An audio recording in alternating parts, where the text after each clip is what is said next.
భద్రాచలం మండలానికి చెందిన 5 గ్రామ పంచాయతీలను తెలంగాణ రాష్ట్రంలో కలిపే విధంగా కేంద్ర ప్రభుత్వం వెంటనే పార్లమెంట్ లో బిల్లును ప్రవేశపెట్టాలని తెలంగాణ విద్యార్థి జేఏసీ రాష్ట్ర అధ్యక్షుడు గడ్డం శ్రీరామ్ డిమాండ్ చేశారు. కేంద్ర రాష్ట్ర ప్రభుత్వాల తీరును నిరసిస్తూ తెలంగాణ విద్యార్థి జేఏసీ ఓయూ విద్యార్థి జేఏసీ ఆధ్వర్యంలో విద్యార్థులు ఓయూ ఆర్ట్స్ కాలేజీ ప్రాంగణంలో నిరసన వ్యక్తం చేశారు. ఈ సందర్భంగా తెలంగాణ విద్యార్థి జేఏసీ రాష్ట్ర అధ్యక్షుడు గడ్డం శ్రీరామ్ మాట్లాడుతూ తెలంగాణలోని భద్రాచలంకు సంబంధించి 5 గ్రామ పంచాయతీలు ఏటపాక, పిచికలపాడు, కన్నాయిగూడెం, గుండాల, పురుషోత్తమపట్నం గ్రామ పంచాయతీలు భౌగోళికంగా తెలంగాణలో ఉన్నప్పటికీ పాలన రీత్యా ఆంధ్రప్రదేశ్లో ఉండటం వల్ల గత 10 సంవత్సరాలుగా ఇక్కడ ప్రజలు తీవ్ర ఇబ్బందులు ఎదుర్కొంటున్నారని ఆవేదన వ్యక్తం చేశారు.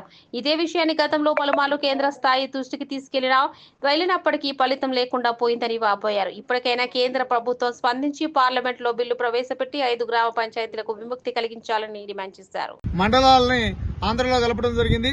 అదే సమయంలో భద్రాచలానికి ఆనుకున్నటువంటి ఒక 5 పంచాయతీలను కూడా ఇది టెక్నికల్ గా జరిగినటువంటి సమస్య.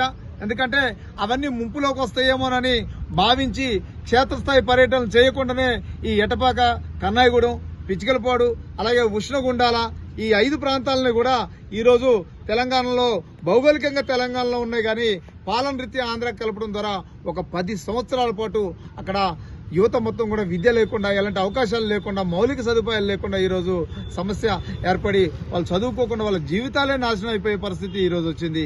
అక్కడ సుమారుగా 18,000 జనాభాకి ఈరోజు పొద్దున లేచిన మొదలు కాలు బయటకు పెడితే భద్రాచలంలో తెలంగాణలో పెట్టే పరిస్థితి ఉంది. ఆ పరిస్థితుల్లో కూడా ఈ తెలంగాణ ప్రాంతంలోకి వచ్చి వాళ్ళు బ్రతుకుతున్నారు. వాళ్ళు విభజన జరిగింది కానీ భౌగోళికంగా మాత్రం వాళ్ళ విభజన అనేది జరగలేదు. ఎందుకంటే భౌగోళిక ప్రాంతాలను ఎవరు విభజించలేరు, అవి తెలంగాణలోనే ఉన్నాయి. ఈ విషయం తెలియడానికి పాలకులకి, అధికారులకి, అదే విధంగా చాలా మంది నాయకులకు తెలియడానికి ఒక 10 ఏళ్ల నుంచి తెలంగాణ ఉద్యమ జేఏసీ అయినటువంటి మేము చేస్తున్నటువంటి ఈ ఉద్యమాలు, తెలంగాణ విద్యార్థి జేఏసీగా మేము చేసిన ఈ ఉద్యమాల దృష్ట్యా ఈ రోజు ప్రజలందరూ కూడా సమస్యను గుర్తించారు. 10 ఏళ్లు వాళ్ళ జీవితాలు వెనక్కి వెళ్ళిపోయినాయి. 10 ఏళ్లు వాళ్ళు నష్టపోయిందంతా గుర్తు తెచ్చుకొని ఈరోజు ప్రజలందరూ నడుం కట్టారు. ఈరోజు నేను ఆంధ్ర ప్రభుత్వానికి కూడా విజ్ఞప్తి చేస్తున్నా, అది మీకు అవసరం లేనటువంటి ప్రాంతం. మీకున్న ఒక మనిషికి అదనపు ఏలు 6వ ఏలు ఉన్నట్టు, లేకపోతే ఒక మనిషికి అదనపు పన్ను ఉన్నట్లు, లేకపోతే ఒక మనిషికి బారు ముక్కు ఉన్నట్లు ఉంటుంది తప్ప 5 పంచాయతీలు మీకు ఉపయోగపడేటివి కావు. తెలంగాణకి భద్రాచలానికి ఇవ్వడం ద్వారా భద్రాచలం పరిపుష్టం అవుతుంది. రాములు వారి భూములు కూడా అందులో వస్తాయి. దాంతోపాటు అక్కడ ఉన్న సమస్యలు, ఆక్యుపైయింగ్ సమస్యలు పోతాయి. అలాగే అక్కడ ప్రజలు ఇప్పటికి 10 సంవత్సరాలు వెనక్కి వెళ్ళిపోయారు. ఒక తరం వెనకబడిపోయింది. ఆ సమస్యలన్నీ కూడా తీరుతాయి. ఎప్పటికీ కూడా ఏ ఆంధ్ర ప్రభుత్వం వచ్చినా కూడా అక్కడ మౌలిక సదుపాయాలు ఏర్పాటు అనేది సంభవం కాదు. మీరు అల్లూరు సీతారామరాజు జిల్లా పెట్టారు, అంతకుముందు కాకినాడ పెట్టారు, అంతకుముందు వేరొక జిల్లా పెట్టారు.